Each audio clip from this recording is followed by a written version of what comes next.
Welcome to Historical Drama with the Boston Sisters.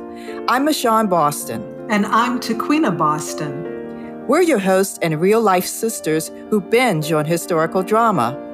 We'll talk about films, fictional adaptations, and dramatic series as windows to the past and mirrors of the present. So fill your teacup or mug with your favorite sip as we explore what's fact, what's fiction, and the so what on historical drama with the Boston Sisters.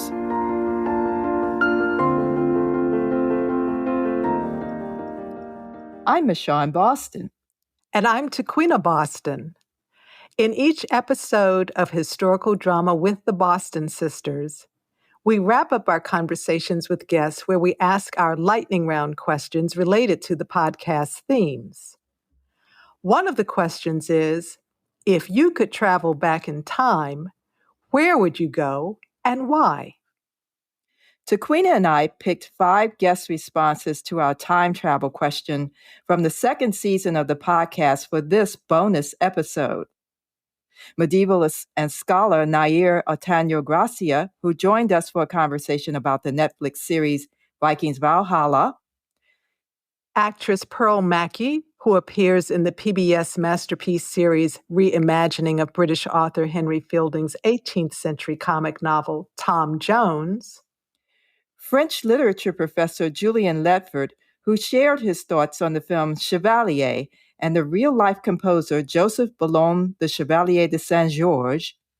GAYLE WALD, biographer of Sister Rosetta Tharpe, one of the rock and roll trailblazers of the 20th century depicted in the biopic ELVIS. And Peabody Award-winning filmmaker John Valadez, whose documentary, The Head of Joaquin Murrieta, which premiered on PBS in 2017, just happens to be the same title and topic of the 2023 Western drama series on Amazon Prime about the legendary Mexican outlaw Joaquin Murrieta.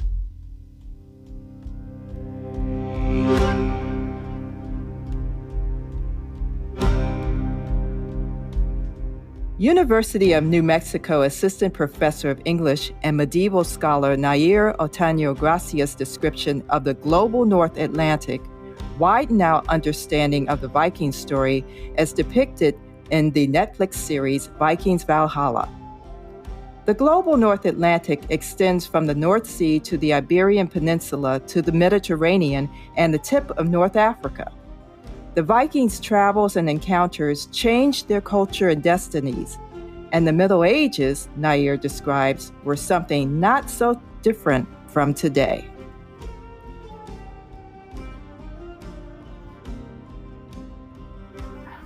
Yeah, so of the Middle Ages is that it was a time in which the world could have been very different. Things in the Middle Ages, there were all kinds of genders. For example, asexuality was a gender. There were ways in which the world could have been completely different. In the Middle Ages, the identities that we have today were starting to be formed, but other identities as well as were. So it was a time of possibility. We could have been, our history could have been completely different. It wasn't. We have the history that we have. But when we studied the Middle Ages, we can say all bets are off. What is happening here? How are we going to understand identity? How are we going to understand what's happening? And it does not have to look at all what we have now. We can sit with not understanding and doing the work of like very difficult work of being uncomfortable, because we are never going to know exactly what is happening. And to me, that is the most exciting thing about studying the Middle Ages, that it was a time of possibility, and we can go then from there and say, what can we now make possible that is different from what we have? And to me, that's what makes my job so exciting, is that I get to do that with my students every day in the classroom. And the worlds that they come up with that could be possible is always more than I could have imagined. And I get to do that with them because I get to study the Middle Ages.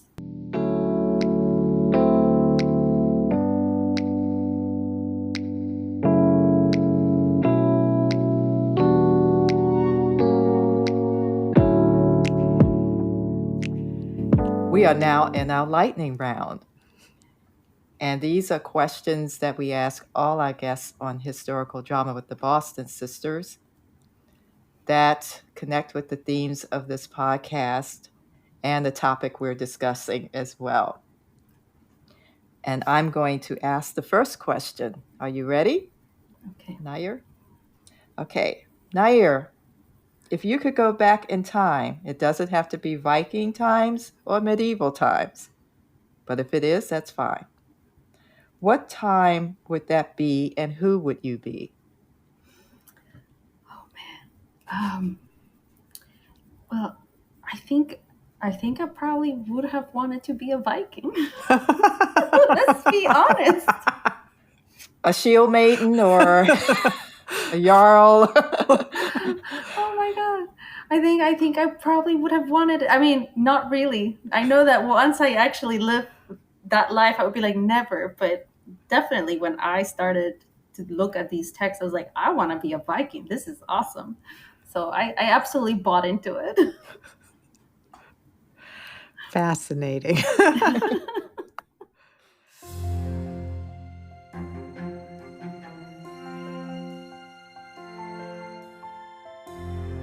Michonne and I had a lively conversation with Pearl Mackie about her role as Honor, lady's maid to Sophia in Masterpiece's Tom Jones. Being Black women in 18th century England, Honor and Sophia share similar struggles around race, but Honor brings sisterly wisdom in matters of the heart in her evolving friendship with Sophia. Because Pearl has been a time traveler as Bill Potts in the popular British sci-fi series Doctor Who, it's anyone's guess what period she would travel to.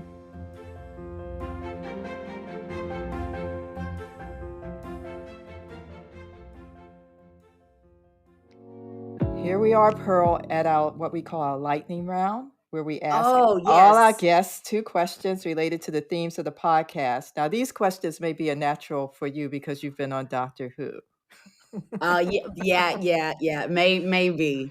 I Yeah. have been asked about different time periods before once or twice, but Okay, I'll try so and keep it fresh, you know?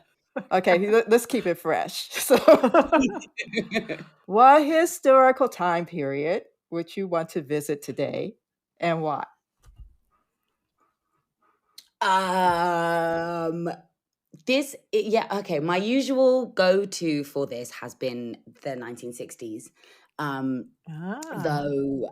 I think it's a really interesting time period to explore, and I think that there is a lot to unpack within that decade, and I also think it would have been very dangerous.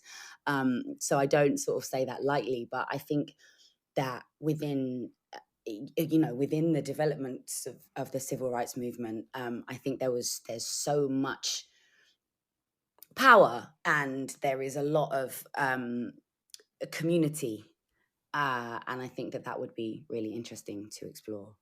But I mean, to keep it fresh, I don't know, maybe like the medieval times. I don't know why. I feel like maybe I could fight with a broadsword. You'd be one of the shield maidens. The shield maidens. There you go. Exactly. Nothing wrong with that. Yeah.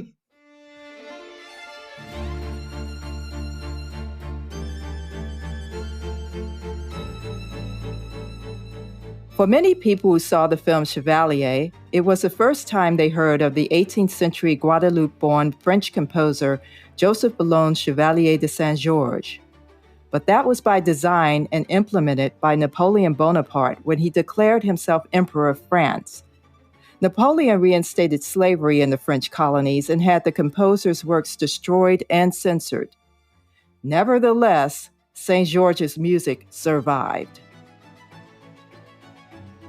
Julien Ledford is assistant professor of French and French literature at the University of the South. Julien also studied music at the Peabody Conservatory. There was no question what time he would go back to. Okay, I think this one is pretty straightforward, pretty obvious. I have so many questions about St. George's life that I would want to go back to the 18th century, specifically between 1745 and like 1799, right? And I would observe St. George. I would perhaps become, I don't know, a musicologist, documenter, like publisher, right? And I would, make sure he would be my main client, and then I'd sort of also be a historian, or novelist, or I'll take copious notes. Yes. Right. I'd observe this man's life, maybe become obsessed, just to make sure that I had more written down, and something that maybe a future historian could publish, or maybe have a good foundational book about St. George's life. Yes, yes.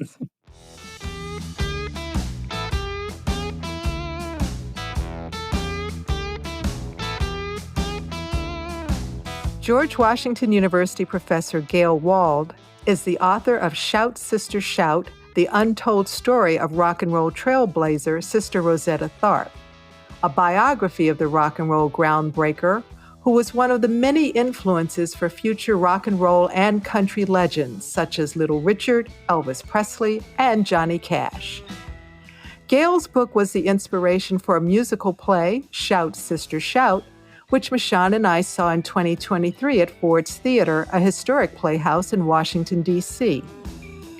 GAYLE's response didn't go too far back in time, but it came with a regret that we shared.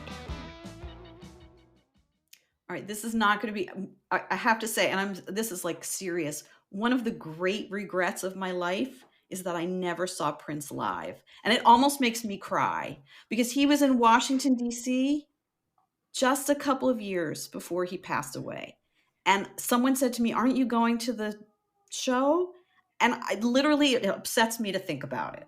So I'll put that there. Like that, I am really upset about. If I want to go back further in time, not just my regret, but something I actually couldn't see, I'd love to peek in to see, some of the blues queens on stage for real. We have so many. We have like Bessie Smith on film for a few minutes, and she's like playing a character. But I would love to. We only know about like the, Ma Rainey or a Bessie Smith. We only know about them through like the recordings and through the little tidbits of newspaper things or oral histories. I would love to go see what that was like, in their glory, in their glamour. Anyway, I'd like to see. I feel like that's a music that is not I feel like the essence of what those performers had with their audiences is not captured on the recording. The recording's like one thing, but so. I'd be in the front row with you. When you find your time machine to go back to see the Prince concert, call me. Me too, yes.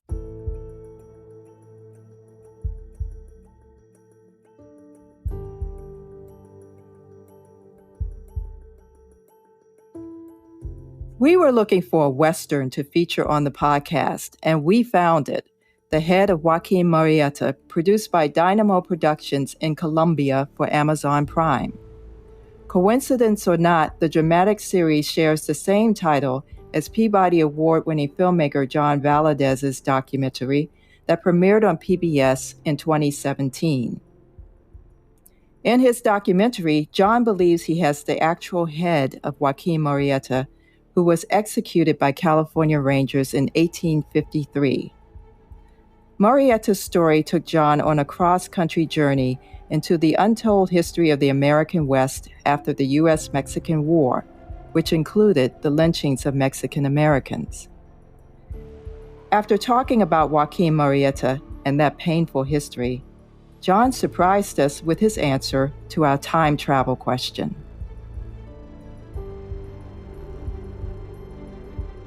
It's not that deep. So I'm going to kick it off if you are ready. What historical time period would you want to visit and why? Oh, the future. I'm forward leaning. I think there's a chance it can be absolutely apocalyptic and cringy and terrible, but I kind of suspect, because I'm an optimist, that it's going to be really exciting.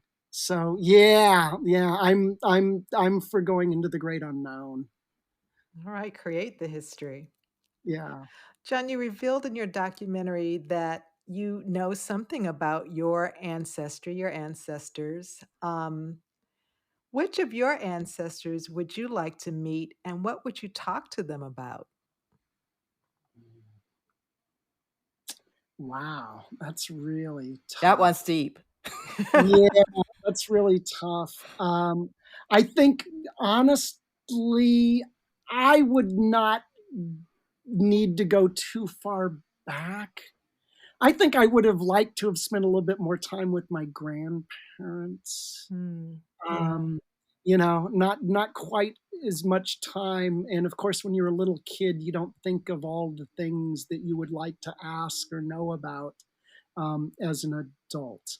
And the reason why I say not that far back, because look, the further you go back in time, this is just in my mind, right? You have 2 parents, then it's 4 grandparents, then it's 8, then it's 16, then it's 32, then it's 64. I mean, you go back far enough, you have 10,000. You're like related to everybody. We're all cousins. I mean, right? Yeah. So kind of like it becomes so diffused that it could be, anything, which is kind of cool in a way. But I think knowing more about the Mexican-American experience, because my grandparents were migrant farm workers, right? And to know more about that experience, because I always try to keep that in mind. I mean, look, I make films.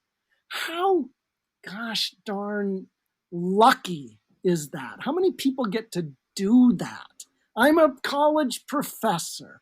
How many people I hang out with young people and we talk about movies all day? That is like such a blessing, Yeah. And so I always try to keep in mind and remind myself when I see what's going on at the border, or I see people who are homeless, or I see people who are struggling or can't pay the rent or are in some kind of dire circumstances, I always remember that the only thing that separates me from them is the thin veil of time. We are the same.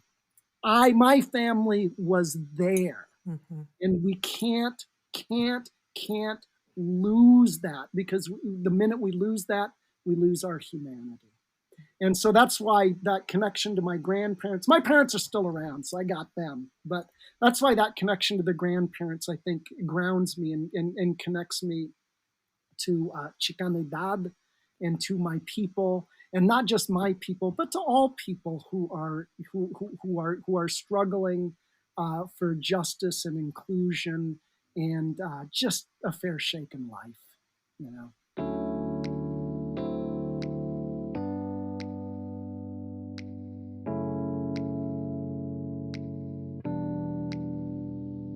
We hope you enjoyed our bonus episode and time travel stories. Is there a place and time in history you'd like to travel to? Where would you go and why? Let us know by writing us at podcast@michonbostongroup.com. Visit our webpage at michonbostongroup.com/Boston Sisters, where you'll find the complete podcast for the 5 featured guests and other episodes. Sign up for our e-newsletter to receive news and announcements about upcoming podcasts and related events. Subscribe to Historical Drama with the Boston Sisters where you listen to your favorite podcasts. Like and share this podcast on your social media. This is Michon Boston. And this is Tequina Boston. Thank you for listening.